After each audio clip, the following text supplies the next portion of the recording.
Good morning and welcome to our, I don't know if this is third or fourth, Library Media School Closure webinar. We're so glad you're here. We're going to be talking about the end of the year procedures. Before we do, we just want to remind you of our new hashtag PBCSD Virtual School Library.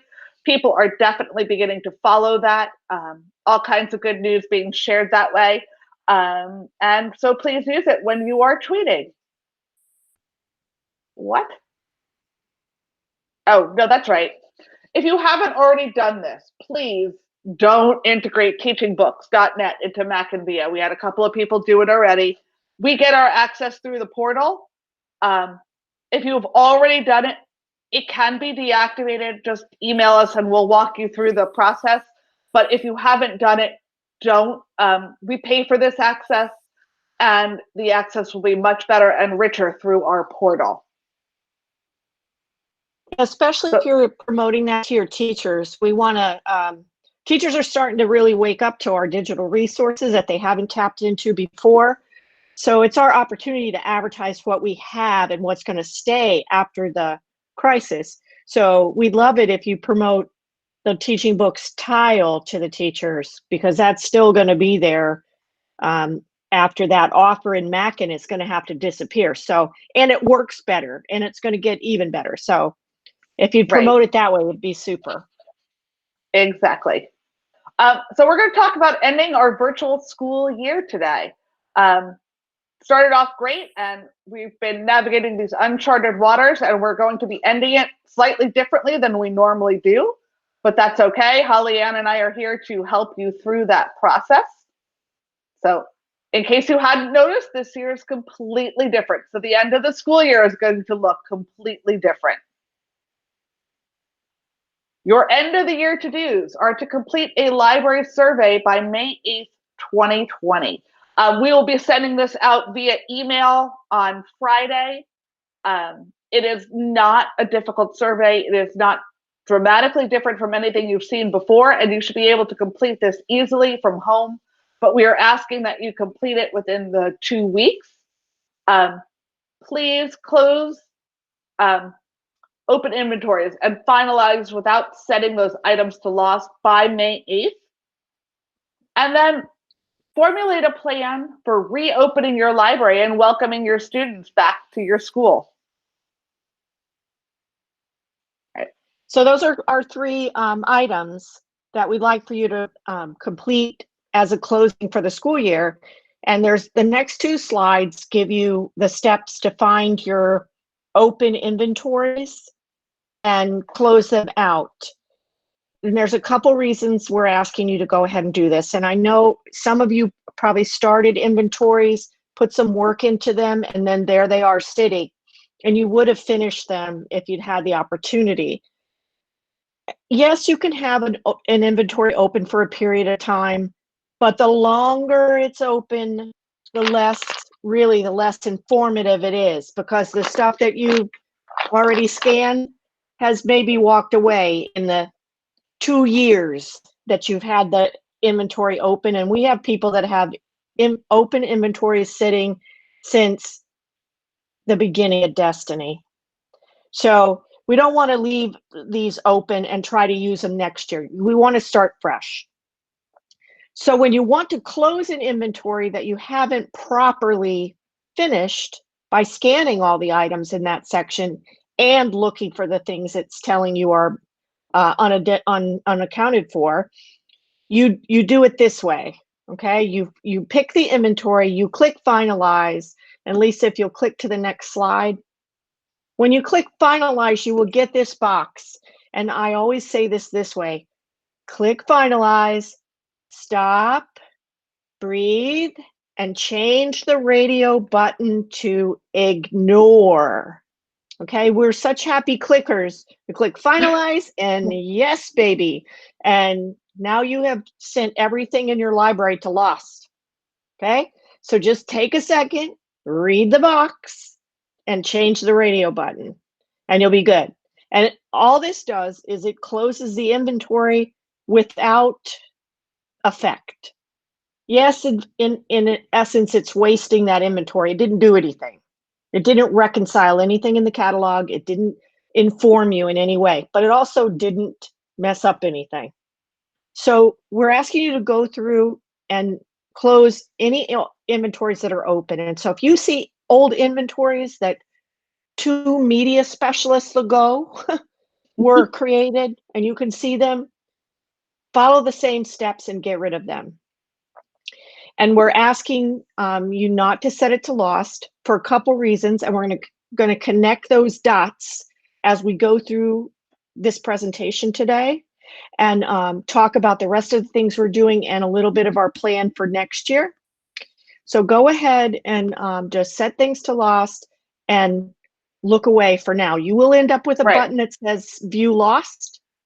Just leave them there, and we're going to deal with it in FY21. Okay. Right. So just don't make a mistake and set stuff to lost, and we'll be good. All right. So postponed until fall of 2020, the collection development plan and our goals and objectives. These are really our guiding documents, and they inform our programs, and they are dictated by school board policy. So we're not saying we're not going to do them. We are simply postponing them until fall of 2020. There is going to be most likely a webinar about these, and we will share details about the collection development plans and goals and objectives going forward. But for now, we're going to stick tight and postpone this until the fall so that we have all of the data to share with you so that you can do these with fidelity. It'll also be a more informative spot for you to work from once we reopen school, and you'll know what your budget is or isn't and what your school needs, that they may have changed, or your school population has changed or whatever. So we thought it would be useful in a lot of ways to go ahead and postpone this. But as Lisa said, this is actually mentioned in school board policy as something that needs to occur at every school. It says that a plan must be on file and publicly available upon request. And so it is important to have one that was written for the current year and not 10 years ago. So we hope you'll plan to engage in the training that we'll create for the fall, and it will, like Lisa said, most likely be blended between some webinars and on demand, and either face-to-face virtual like this, or maybe real face-to-face. We're not sure.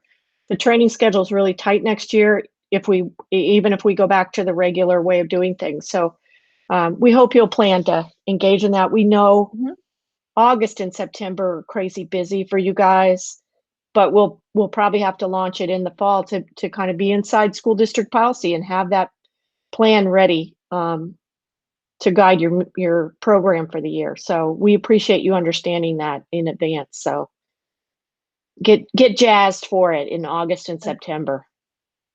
And also, postponed is inventory. We're asking that you postpone it until January of 2021.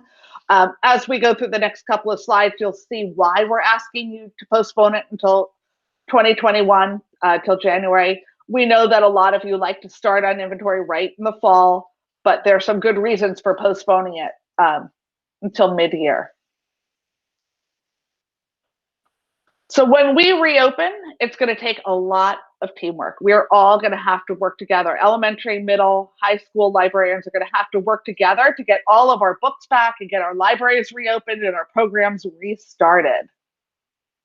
So with that, we're going to talk about our library book return plan. So when you get back in the fall, we would like you to have a campaign to help get your books returned. It could be something you put on the morning announcements, on your parent link, on your Facebook page, tweet it out. Your campaign will be unique to you and to your school. We're also asking by May 30th for you to run overdue notices for your 8th grade students only, and save this file for future reference. Lisa, 5th, 8th, No, and 12th. You're departing students, depending on your level. okay. So, And the reason we're asking you to do this is because Destiny's patron database does roll over after July 1st, or whenever they get SIS straightened out with all the enrollment. And it maybe it'll lag this year because of the situation. But those groups will disappear from your patron database. So we want you to take an opportunity to capture your situation right now, just as a record to work from.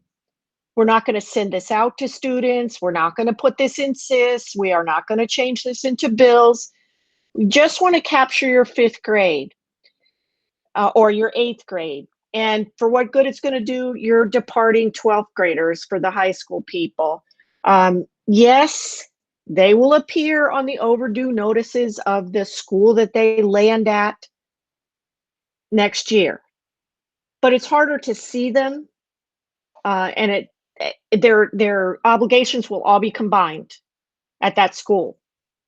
This way that you'll have a record that stands out. So the slide shows you how to set that up and only run a report by grade level. I didn't put all the steps, but you need to make it an overdue notice that's 1 full page. And on the 3rd step, you put the grade at 5th, 5 to 5, 12 to 12, 8 to 8. And then you change your patrons to students in the report, and your circulation type to whichever types circulate just to your students. You can you could leave off your equipment so it doesn't pick up Chromebooks, so that you have a separate list for books. And then you could run it again and leave off the circulation types for books and only put the circulation type for your Chromebooks. And you'd have 2 lists if you want. Either way, and all we're asking you to do is save this as a PDF file for future reference in case we need to work from it, or we have an opportunity to pull, just a lot of reasons to be flexible. Okay. So if you do it now, you'll be able to capture them by grade. If you wait till after July 1st, it's not the same group of kids. Those 5th graders are gone, but they were at home with your stuff. Okay. That's the point of that. Amy, I'm not sure about the textbook procedures. That would be reaching out to Vicki Kornman and ask what they're doing. I haven't seen the procedures that they're asking for textbooks yet. Right. And on that note, do keep in mind that everything is flexible right now. It's in flux. The old saying, they're building the airplane while they're flying it. We could get different directives. They could come up with some unusual plans about having students visit schools and return books, or not. But we decided that we needed something in place to capture the data to help us have a record. And so Lisa and I, we've been proactive. Nolan's aware of the plan we've made. And so just flex and bend it as the upper leadership rolls out information to principals and decides, anything differently, but it doesn't hurt to document. So that doesn't interfere with any plan that might come up. So just stay flexible, but we're covering ourselves. And I think this will be useful information regardless. For sure. So the first week of school, you're going to run overdue notices with a custom message for the entire school. You're going to check the box for patrons of other sites that have my materials, and you're going to send overdue notices for patrons from other schools to their new school. Okay, and these are the steps to do it. This is the steps to set it up, and then you want to limit it, like we said before, to the students and to the things that the circulation types that they are allowed to have. And if you will sort this on the second screen, homeroom to homeroom, the kids that don't belong at your school but owe stuff will appear at the end of the report They will be left to the end because they don't have a homeroom at your school. Okay. And it will say what school they are attached to on the page. I've tested this. It does work. But sort it homeroom to homeroom, and you'll have all your homerooms in order in the PDF file. And again, make it a one-page overdue notice, not an Excel report, not a PDF report, and not an overdue notice that's meant to be chopped up with scissors and, the 4 thing. 1 page for kiddo. And it will come out, the last pages will be all the kids that aren't at your school anymore. And it will say next to their student number, whatever next school, Tradewinds Middle, Palm Beach Gardens High, whatever. And you can pull those out and send them to that school. Okay? So, and on that note, with the custom message, make it nice.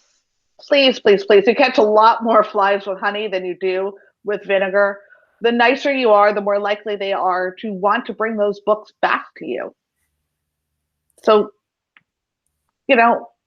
be you, be nice, make that message something that will resonate with the children.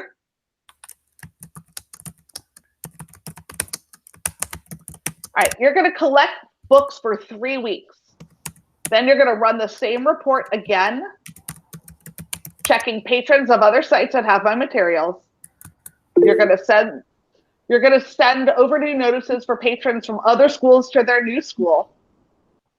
And you're going to accumulate books that need to be returned to your feeder schools, 1 small box at a time via the pony. And we really need 1 small box. Right. And the reason you can run overdues to talk to the kids at your school, however you feel the need. The reason we said wait 3 weeks and do it again is because the first report, you're sending your feeder schools, your colleague, the notices to hand out to the kids. They have to get them in the pony. Then they have to hand them out to the kids. You have to give the kids some time to respond. Then that media specialist has to have time to take those books and put them in a box and put them in the pony again. And remember, the pony, I said this yesterday, it's not a transporter. It's a 3-legged pony. It's slow. So then you want those books to come back to you. You take them out of the box, you discharge them, run the report again, and then you're sending back to that media specialist, okay, it's these 10 kids are left. I still need these.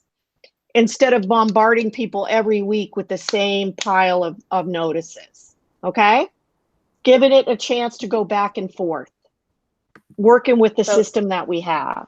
And we ask for the 1 box because pony is overburdened in a normal time. And they're probably going to be buried in work. And they are not prepared. None of the drivers are prepared to pick up 50 boxes, and they don't have a truck. They just can't do it.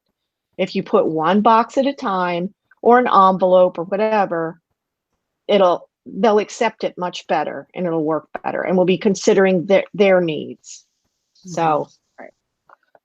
So, and on that note, when you get an envelope from another school, please open it up, look up those students in Destiny using the patron status screen. If the item is on the screen, give them the notice. If it's not, just pitch the notice and then celebrate that your kids did the right thing and they return their books. Yeah, so just to say it another way so it makes real clear sense, what that particular bullet point is speaking to you as, let's say, the middle school media specialist receiving an envelope of overdue notices from the elementary person. And again, in that transit time, the book could have gotten returned. So if you just take a second and look the student up by their student ID in your screen, it'll tell you if they owe books to another school. And then you don't have to take the time to hunt them down. That's what we're saying. So, and then whatever books you get back, like from the high schools, be sure you check them in, like right away. Get it off that kid's screen, because you don't know what's going on at the high school that they need it cleared. And yeah, don't forget to discharge them, because that's what you have to do it at your school. So, and we'd like you to follow this till winter break. Yes. And when you get that box of books, please, please, please check them in right away. Vicki is asking, she's saying she has so many kids that come from schools with no media specialist, and she sends the books back, but she's not sure if they're being removed, like Bethune and West Riv. West Okay, Riviera now has a media specialist. Okay. Yeah, she's got her hands cut out full because there's so many kids that have sent stuff back that have never been removed. I don't know where the book is gone. They're just. Well, then let's make this part of our teamwork. If you communicate with another media specialist and they're struggling, would you connect them to us? Okay. Mm-hmm. Or on the other scenario, when there's no media, you're positive there's no media specialist in place, send the books to us. We'll discharge them. Oh, okay. And we'll decide what to do, but we will get them off the kids' screen. Oh, okay. Absolutely. Good idea. Okay. Mm-hmm. And sometimes, we're going to come up against, who knows who's going to have a new person in place next year that even has a media specialist this year. So that person isn't getting this information. They're not part of our community yet. So we're going to have to help them along too. So if you run into anything, just connect. Let's just connect together. You, the other media specialist, us, Lisa, and we'll take care of it. We'll figure it out. Our biggest goal really here, well, one, you want to get back as many books as possible. You want the books, trust me, more than you want the money. Okay? And I know that sounds weird. Sure. But if your bookkeeper follows and I don't want to chase this squirrel any further than this, but I will tell you that if they follow the real rules about collecting money for textbooks and library books, when they deposit that money, it's supposed to go in a district account. It doesn't go in your internal accounts for you to buy books. And so you're better off getting your book back, because at least you have the book. And budgets are going to be tight next year. So it doesn't go our into goal is accounts. Nope, it's not supposed to. I'm not going to deal with that squirrel. Okay. Yeah. I just know that there is a procedure and it's supposed to go in a district account. Okay. La la la. Don't care what's really happening. I'm just telling you, if your bookkeeper follows those rules, you don't get the cash anyway. Okay. Right. So that aside, we want to preserve your collection. But you know what else we want to do mostly? The most important thing is to help the kids. Because they miss out on things because they have things on their screen and so on. Let's help them by doing it accurately and helping each other doing it accurately and forgiving stuff when we can to keep the kids moving forward. But we really do want to help you get your actual physical books back. Lisa, you were waving at me or something. Yeah. Were you what? Yeah. Lisa P. Yeah. Yeah. Go ahead. And when I'm thinking about that custom message that I'm going to put at the beginning of when you run your reports, I think I'm going to say, if you have an Independence Middle Library book or any other library book, there you go, any other school, Mm-hmm. please return it to me or return it to the IMS Media Center, and I will make sure it will get to that school. Mm-hmm. Or, Great. something. I do that too. That's perfect. Yeah, that's great. That's a great idea. I think they need to know that they can return a library book that belongs to the district to any school. And right. And in case you guys aren't aware, because you may get asked this, because parents, God bless them, once they can go out in the community and, some of that may be coming soon, they're going to, who knows, people are going to start moving around more. It's very common for parents to take books that belong to the school district and return them to the Palm Beach County Public Library. Right. Because our barcode says Palm Beach County, and Yeah. the public library says Palm Beach County Library System. They see Palm Beach County and they stop reading. Mm-hmm. And they just think it's all one thing. We do eventually get those materials brought back to us in an organized manner. The library sorts for that, and their courier comes to us once a week with a crate full of books. And Zoraida discharges those books, puts a note in them, puts them in an envelope, and sends them to the owning school. Mm-hmm. But again, a process. So if parents come, frantic that, oh, I dumped it in the branch library, just assure them that it will eventually travel back to them, to you. Okay? Yep. It will come back. The public library, we have a real strong partnership in that sense. It'll be okay. It'll just take time. Yep. So as part of this plan, please postpone setting any books to lost until April of 2021. If this is going to do a lot of things, you're going to find a lot of books in the inventory. You're going to, we're just going to try and help the kids. And so please just don't set any books lost until April of 2021. And along Just those lines, keep trying to get them back. Right. They will eventually bring them back. And please do not transfer any library bills to SIS until further notice. We don't want any bills to go into SIS, particularly because they could bring that book back. It gets discharged from their Destiny account, but it still sits there and SIS. And the two systems don't talk to each other. And we really want to make this as easy and seamless for the children as possible. Right. They're our main concern.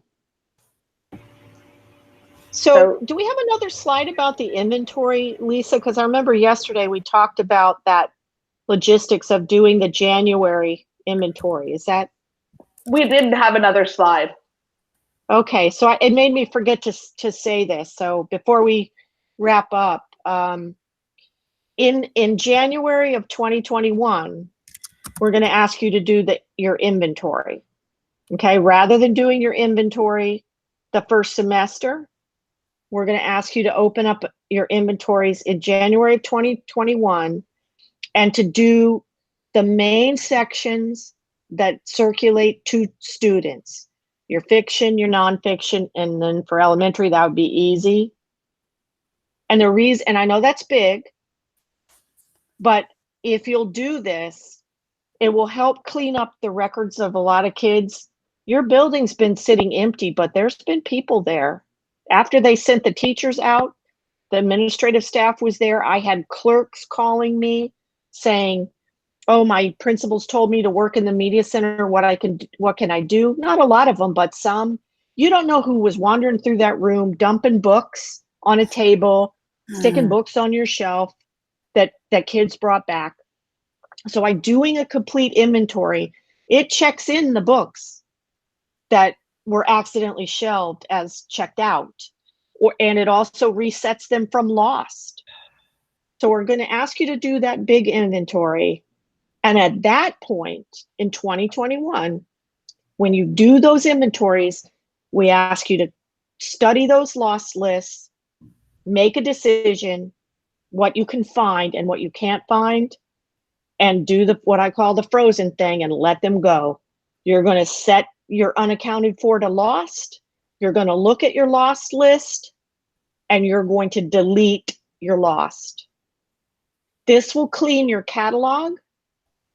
Your catalog will show exactly what you physically have. Now, you do have to use caution and put a little work into the lost list. Look at it.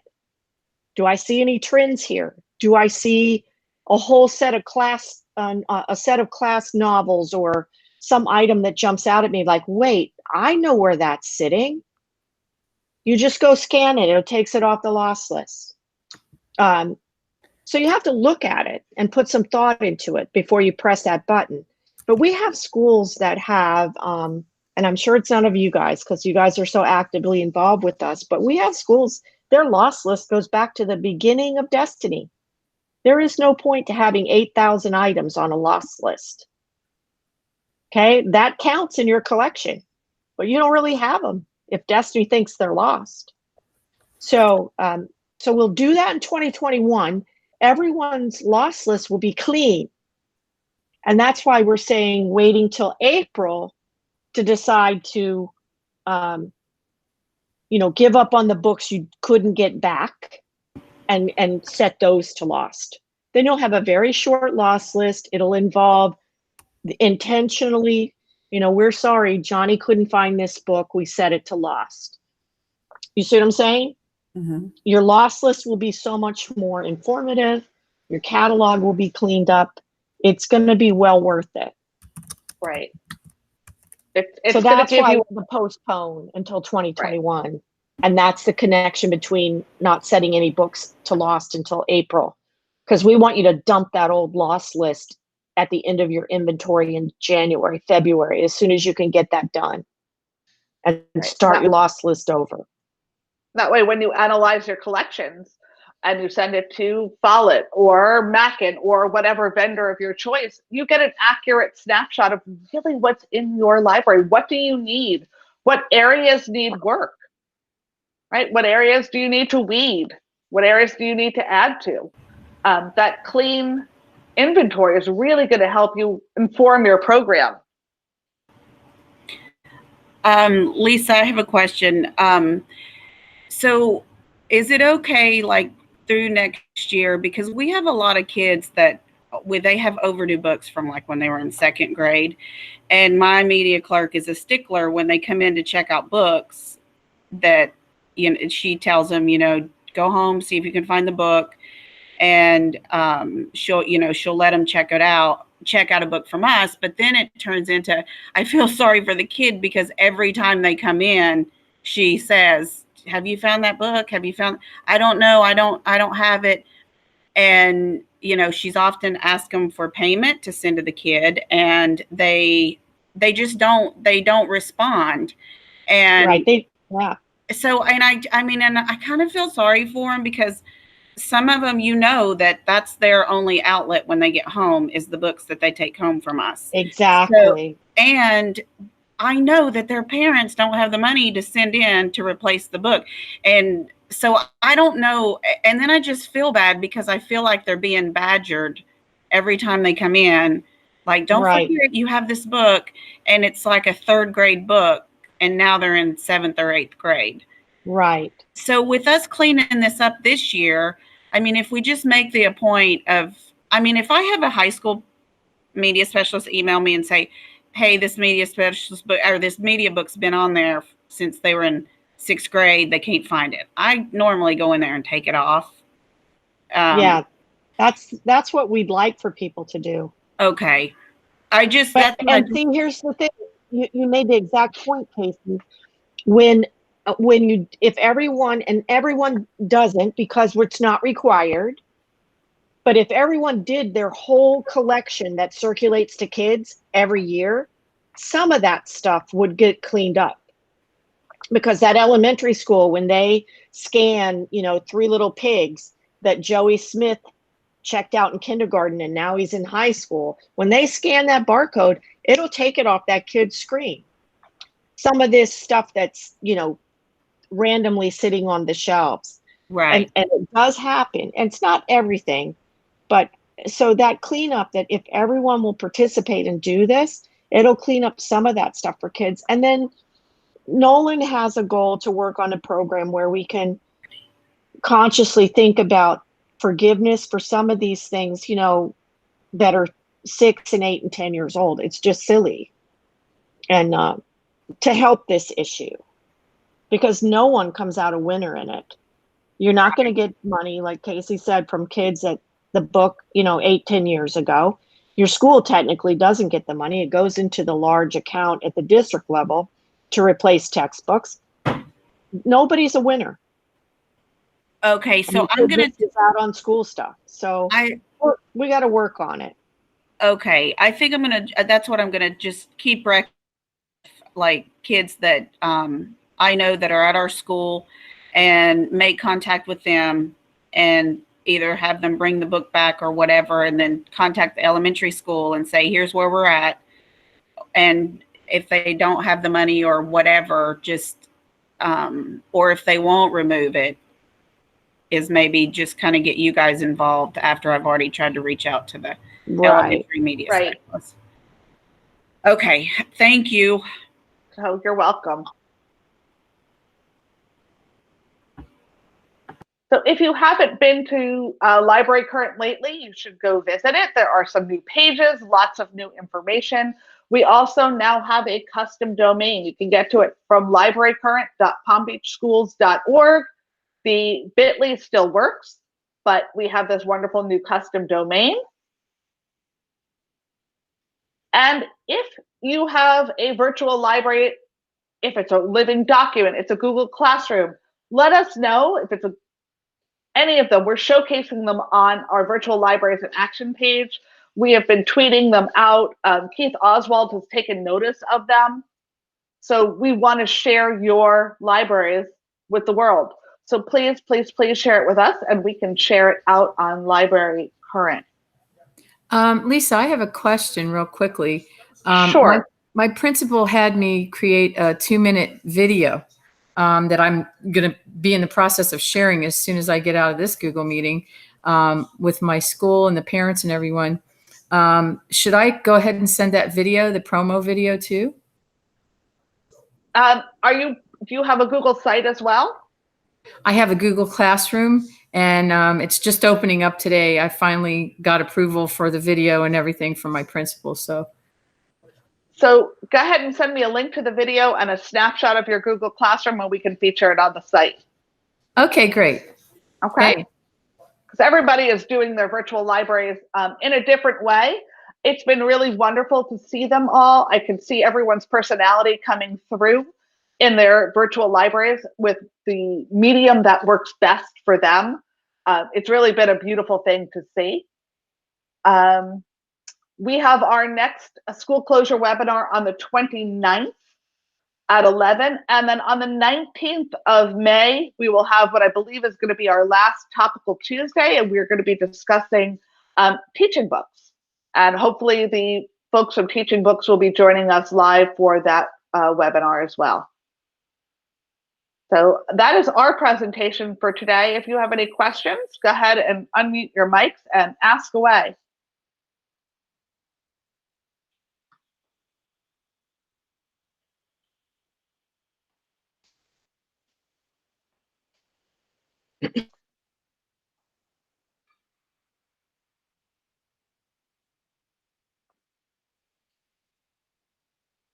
All right. If there aren't any questions, I'm going to go ahead and end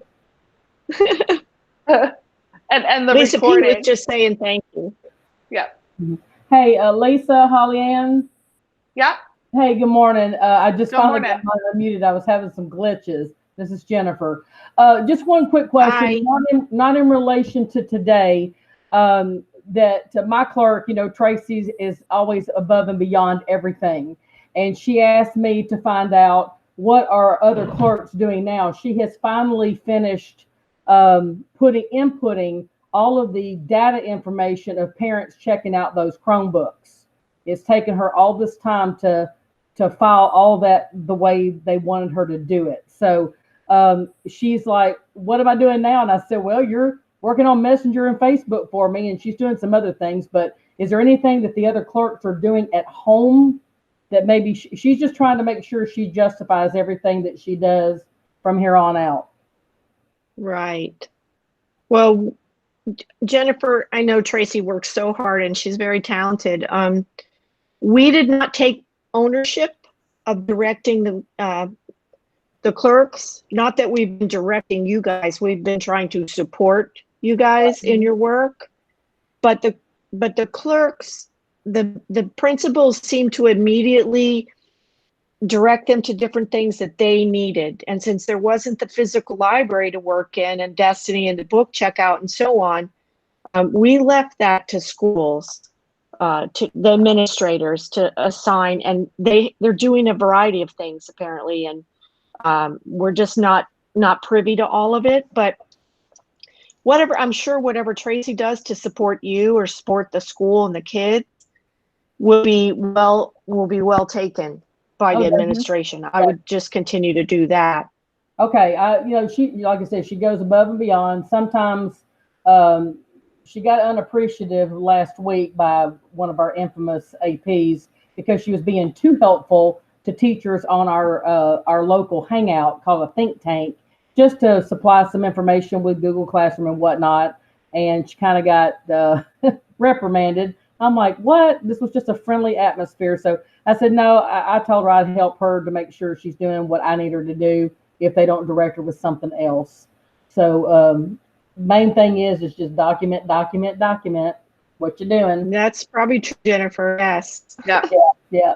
So this has been great. I did share with Mr. S, our, the AP that you got to see when you were at the school. We were going over the Gale resources and such. And so I told him about the McInvia download of the 3,000 books.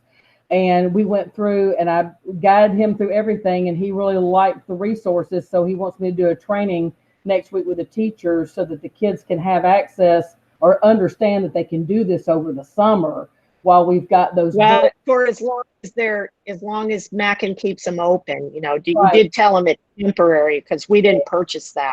Exactly. And it sparked an interest because now he wants to make sure to find some monies to set aside so that we can get more ebooks. I said, well, great. So that kind of was a plus for him because usually they're inundating me with everything else with these classes and such. And I said, I would have been able to have thrown these resources out to my teachers and students had I not been so tied down. And he's like, so right. I put a plug in his ear, and then I'm going to let him know, that, hey, we've got a lot of cleanup to do come the beginning of the year with our library, and they don't need to tie me down so that we can do a lot of the things that y'all are talking about, which we will do it anyway. We always go above and beyond whatever else we're doing, but all of this cleanup will get done, inventory and stuff from us anyway. But it'd be nice if they don't tie me down at the beginning of the year again. Right. I know you've been teaching a lot of classes. Yeah. So luckily everything's going fine, and I've been making their assignments right now super easy because it's just a support class, but you're still all over the place. Kids are on at midnight, they're on at 8 o'clock in the morning or 7 o'clock at night. And I'm like, guys, I got to rest because every time I hear it, I'm going, but I'm trying to respond to them every time they do something so they know I'm watching them. And I think they like that feedback. And luckily I got my ADA person back on payroll because they took her off. They had her in as a sub.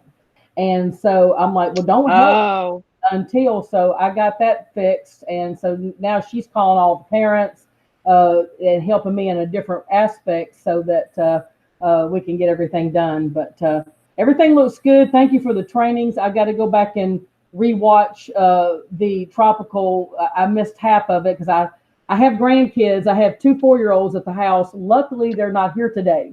So I caught a break, but I have 2 4-year-olds and a 12-year-old at the house in the midst of doing everything else. So, but I was lucky to be, I've got peace and quiet right now. But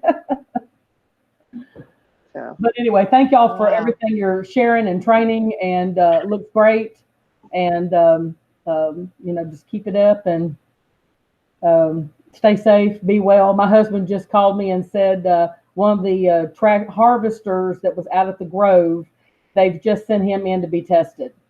And he was in my husband's truck last week. I'm like, no. Don't tell me this, because I don't get out. I have severe asthma at times, and I've had pneumonia 3 times.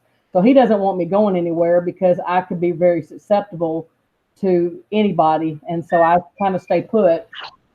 But anyway, hopefully, my sister's already been tested. She's a physical therapist, and she was negative. So that was a good thing. So they had a scare at their facility, and everything's good with that. So anyway, y'all have a good rest of the day, and we'll see y'all next time. Sounds good. Be safe and well, everyone. And we will send more information out about the end of the year survey and with a recording of this on Friday. Hey there. 1 second.